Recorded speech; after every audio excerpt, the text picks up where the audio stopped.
ओम शांति। 16 अगस्त की बाबा की मुरली। मीठे बच्चे, तुम्हें पवित्र रहने का व्रत लेना है। बाकी निर्जल रहना, भूख हड़ताल आदि करना ये ज़रूरत नहीं। पवित्र बनो तो विश्व का मालिक बन जाएंगे। प्रश्न, इस समय दुनिया में सबसे अच्छे कौन है और कैसे? उत्तर, इस दुनिया में इस समय सबसे अच्छे गरीब हैं, क्योंकि गरीबों को ही बाप आकर मिलते हैं। साहूकार तो इस ज्ञान को सुनेंगे ही नहीं। बाप है ही गरीब निवास, गरीबों को ही साहूकार बनाते हैं। गीत, आज के इंसान को क्या हो गया? ओम शांति। बच्चों ने गीत सुना, वह दैवी प्यार जिसको ईश्वरीय प्यार कहें।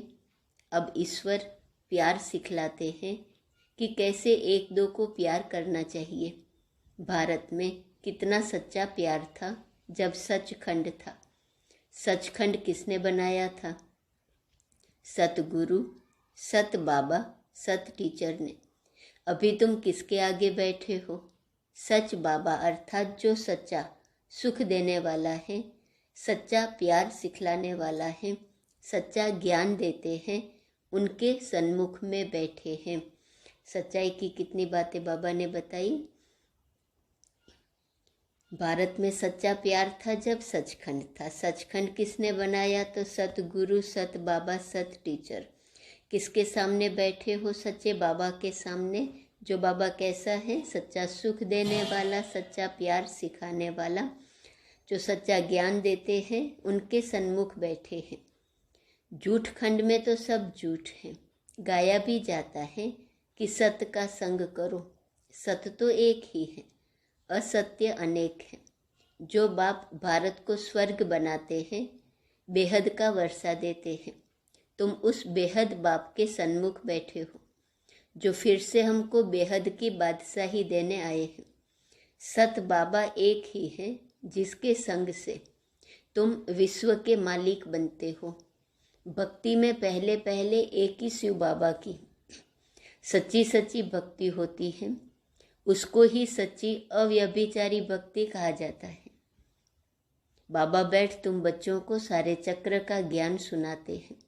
पहले पहले एक शिव बाबा की भक्ति थी, जिसको अव्यभिचारी भक्ति कहते थे। फिर अभी ज्ञान भी तुमको सच्चा सुनाते हैं, झूठी भक्ति से छुड़ाते हैं। सच्चे बाबा द्वारा तुम ज्ञान सुन रहे हो।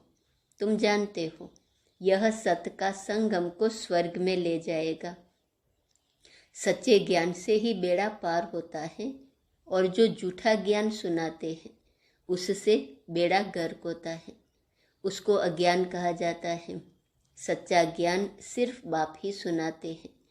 तुम बच्चे सारे चक्र की हिस्ट्री, ज्योग्राफी को समझ गए हो, तो यह सच्चा सच्चा बाबा, सच्चा सच्चा टीचर है। सतयुग में भी सच्चा बाप कहेंगे, क्योंकि वहाँ झूठ होता ही नहीं। ईश्वर को सर्वव्यापी नहीं कहते। झूठ तो तब शुरू होता है जब झूठ बनाने वाले 5 विकार आते हैं।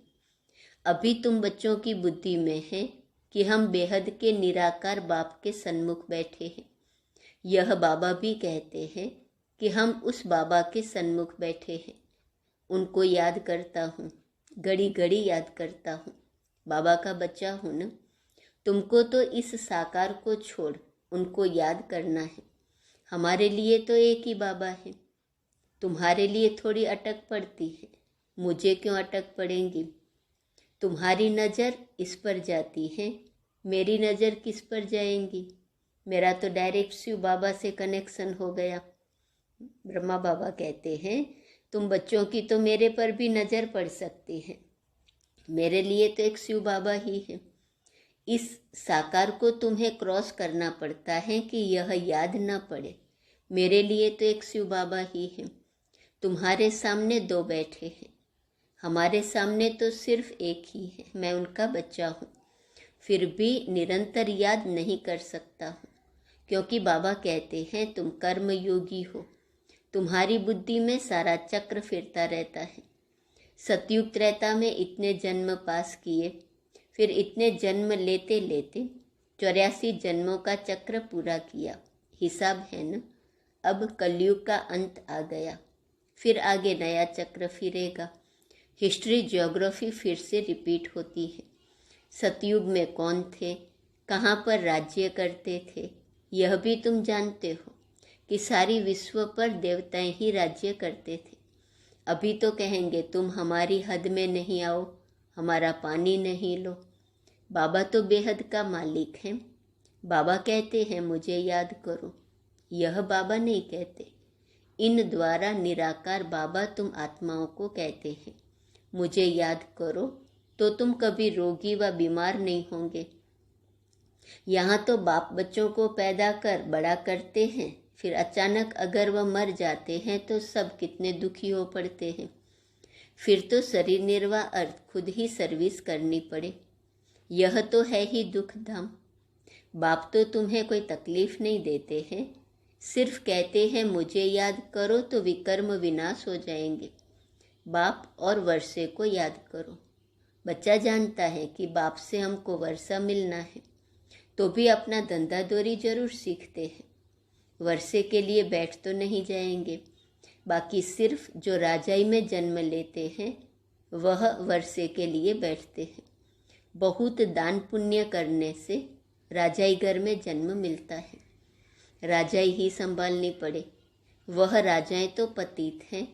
अब तुम्हें पावन राजाओं के पास जन्म लेना है। लक्ष्मी नारायण के घर में व सूर्यवंशी की राजाई में जन्म लेना है।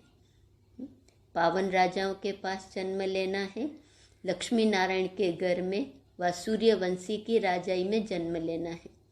वहाँ कोई प्रकार का दुख होता नहीं, सभी दुखों से छूट जाते हो।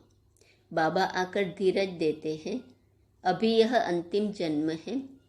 तुम्हारी तो जन्म जन्मांतर से यह हालत होती आई है। बच्चे गिरते ही आए हैं दुख धाम में। सुख धाम कहाँ से आए? यहाँ तो दुख बहुत है, सुख अल्पकाल का है। भल बड़े बड़े आदमी हैं, उन्हों को भी दुख ही दुख है। इस समय जो गरीब हैं वह सबसे अच्छे हैं। बाबा आए ही हैं गरीबों को साहूकार बनाने। दान भी गरीबों को करना होता है। सब साधारण है न। बाकी जो लखपति हैं, जिनके पास करोड़ों रुपया है, कितना भी उन्हें समझाओ फिर भी अपने धन की कितनी मगरूरी रहती है। बाबा कहते हैं ऐसे को क्या धन देना है, मैं तो हूँ ही गरीब निवास।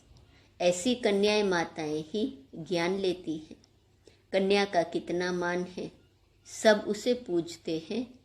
फिर शादी करने से पुजारी बन जाती है।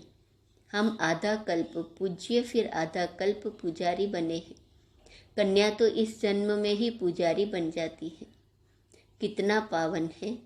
शादी करने से ही पुजारी पतित बन जाती है। पति को परमेश्वर समझ माथा टेकती रहती है, उनके आगे दासी बनकर रहती है। तो बाबा आकर दासीपने से छुड़ाते हैं। बच्चे वृद्धि को पाते जाते हैं। तुम समझा सकते हो, हम प्रजापिता ब्रह्मा के बच्चे शिव बाबा के पोतरे हैं। उनकी मिल्कत पर हमारा हक लगता है। उनकी मिल्कत है बेहद की, विश्व का मालिक बनाते हैं। उनका फरमान है बच्चे मामे कम याद करो, तो मैं सत्य कहता हूँ तुम नारी से लक्ष्मी बन जाएंगी।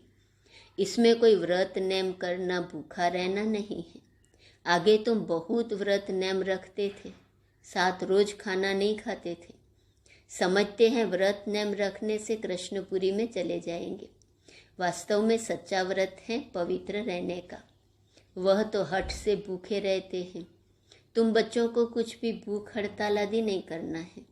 हाँ, तुमको पावन बनने की ही हड़ताल करनी है। हम सबको पावन बनाएंगे। तुम्हारा धंधा ही यह है। बाकी निर्जल रहना, खाना नहीं खाना, इससे कुछ होता नहीं है।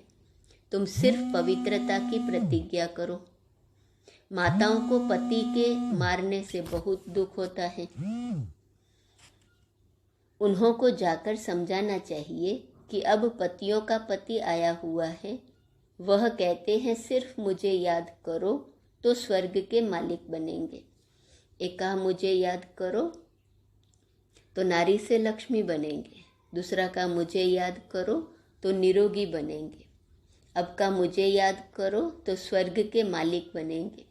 यह तो पतियों का पति बापों का बाप है। पति मर जाए तो स्त्री को ज्ञान समझाए शिव बाबा से सगाई करानी चाहिए। समझाना है कि तुम रोती क्यों हो। सतयुग में कोई रोते नहीं है। यहाँ देखो सब रोते रहते हैं। भारत में सच्चा सच्चा देवताओं का राज्य था। आज तो एक दो को मारते कूटते रहते हैं। आसुरी राज्य है न। लक्ष्मी नारायण का चित्र बहुत अच्छा है। इसमें सारा सेट है।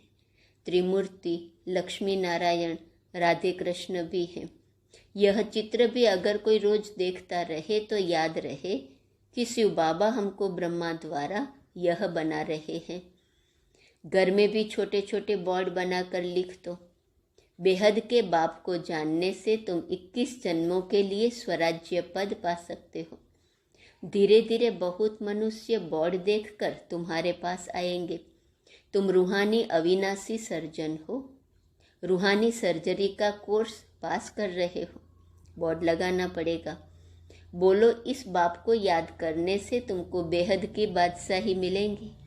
अलग अलग शब्दों में बाबा याद करा रहे हैं। याद करेंगे तो चौथा कहा तुमको बेहद की बादशाही मिलेंगी। बाबा ने प्रश्न बहुत अच्छे लिखे हैं। बाबा के कितने रूहानी बच्चे हैं। बाल बछड़े वाला है ना। इसमें भाई बहन दोनों आ जाते हैं। बाबा के पास आते हैं तो समझाता हूँ कितने बीके हैं, कितना बछड़े वाला हूँ। बच्चे वृद्धि को पाते जाते हैं। तुम समझा सकते हो हम भाई बहन हैं। विकार की दृष्टि जा नहीं सकती है। बाप कहते हैं देह सहित देह का झूठा संबंध छोड़ मुझे याद करो तो तुम पावन बन जाएंगे। 5वीं पॉइंट, पावन बन जाएंगे। तुम अंजाम भी करते आए हो मेरा तो एक शिव बाबा दूसरा न कोई। बूढ़ियाँ भी यह 2 अक्षर याद कर ले तो बहुत कल्याण हो सकता है। हमने 84 जन्म लिए हैं। अभी हम ब्राह्मण बने हैं, फिर देवता, क्षत्रिय, वैश्य, शूद्र बनेंगे। ब्राह्मण जरूर बनना है और बनेंगे भी जरूर। कल्प पहले माफिक, ढेर के ढेर बनेंगे। अभी ब्राह्मण बच्चे जो विलायत आदि तरफ हैं वह भी निकल आएंगे। याद तो करते रहते हैं। बाबा कहते हैं अपने कुटुंब परिवार में रहते अपने को आत्मा समझो। शिव बाबा का पोतरा अपने को समझो। हम ब्राह्मण सो देवता बनेंगे। कलयुग में मनुष्य हैं, सतयुग में बनेंगे देवताएं। कलयुग में सब आसुरी मनुष्य हैं। अभी तुम दैवी संप्रदाय बन रहे हो, यह बाप ही बताते हैं। दूसरा कोई बतला ना सके। इन वर्णों को कोई जानते ही नहीं है। तुम ब्राह्मण ही नॉलेज समझा सकते हो। जब तक कोई तुम बीके द्वारा ज्ञान न लेवे तब तक समझ नहीं सकते। तुम ही दे सकते हो। इसमें दिल बड़ी साफ चाहिए। दिल साफ मुराद हासिल। कोई कोई की दिल साफ नहीं होती है। सच्ची दिल से सच्चे बाप की सेवा में लग जाना चाहिए। हॉबी होनी चाहिए। हमारा काम है समझाना। यह भी जानते हो 108 से माथा मारेंगे तो कहीं एक की बुद्धि में बैठेगा। 1-2 निकल आएंगे जो कल्प पहले निकले होंगे। बीके बना होगा वही आएगा। थकना नहीं है। तुम मेहनत करते रहो, कोई ना कोई निकल ही पड़ेगा। कहाँ भी जाओ, मित्र संबंधी के पास जाओ, शादी मुरादी में जाओ, हर एक के कर्मों अनुसार राय दी जाती है। मुख्य है पवित्र रहने की बात। कहाँ बाहर खाना भी पड़ता है। अच्छा बच्चे, शिव बाबा की याद में रहेंगे तो माया का असर नहीं होगा। बाबा सबको छुट्टी नहीं देते हैं। लाचारी हालत में देखा जाता है, नहीं तो नौकरी छूट जाएंगी। हर एक को अलग अलग राय दी जाती है। दुनिया बहुत खराब है। कईयों के साथ रहना होता है। एक कहानी भी है। गुरु ने चेले को कहा कि शेर की गुफा में रहो, वैश्या के पास रहो, परीक्षा लेने भेजा। वास्तव में वह कोई परीक्षा नहीं, यह तुम बच्चों के लिए है। तुमको शेर के पास तो नहीं भेजेंगे। बाप तो समझाते हैं कोई भी हो उन्हों को बाप का परिचय दो। दिन प्रतिदिन बुद्धि का ताला खुलता जाएगा। जाड़ बढ़ना तो है ना, तब तो विनाश भी शुरू हो। इनसे पहले विनाश तो हो न सके। यहाँ तो राजधानी स्थापन हो रही है। बाप तो कहते हैं सिर्फ मुझे याद करो। अच्छा, मीठे मीठे सिकिलदे बच्चों प्रति माता पिता बाप दादा का याद प्यार और गुड मॉर्निंग। रूहानी बाप की रूहानी बच्चों को नमस्ते। रूहानी बच्चों की रूहानी बाप को नमस्ते नमस्ते नमस्ते। धारणा के लिए मुख्य सार। पहली पॉइंट, नॉलेज को धारण करने के लिए दिल बड़ी साफ रखनी है। सच्ची दिल से बाप की सेवा में लगना है। सेवा में कभी भी थकना नहीं है। दूसरी पॉइंट, वायदा करना है, मेरा तो एक शिव बाबा दूसरा न कोई। देह सहित दे के सब झूठे संबंध छोड़ एक से सर्व संबंध जोड़ने हैं। गरीबों को ज्ञान धन का दान देना है। वरदान, भाग्य और भाग्य विधाता की स्मृति से सदा खुश रहने और खुशियां बांटने वाले सहज योगी भव। संगम युग खुशियों का युग, मौजों का युग है, तो सदा खुशी में रहो और खुशियां बांटते रहो। भाग्य और भाग्य विधाता सदा याद रहे। बाप मिला, सब कुछ मिला, यह स्मृति ही सहज योगी बना देंगी। दुनिया वाले कहते हैं कि कष्ट के बिना परमात्मा नहीं मिल सकता, और आप कहते घर बैठे बाप मिल गया। जो सोचा नहीं था वह मिल गया। खुशियों का सागर मिल गया। इसी खुशी में रहो, यह भी सहज योग है। स्लोगन, शुद्धि और विधि पूर्वक हर कार्य करने वाले ही सच्चे सच्चे ब्राह्मण हैं। शुद्धि और विधि पूर्वक हर कार्य करने वाले ही सच्चे सच्चे ब्राह्मण हैं। ओम शांति। आज का स्वमन, मैं उमंग उत्साह के पंख लगाने वाली आत्मा हूँ। संगठन की शक्ति की पॉइंट, सेंटर वाले आपस में रात्रि को बैठने चाहिए, चाहे हफ्ते में बैठे चाहे 15 दिन में बैठे। एक एक के दिल की बातों को सुनो और उनको उमंग उत्साह के पंख लगाओ। पॉजिटिव करेंगे तो नेगेटिव दबता जाएगा। ओम शांति।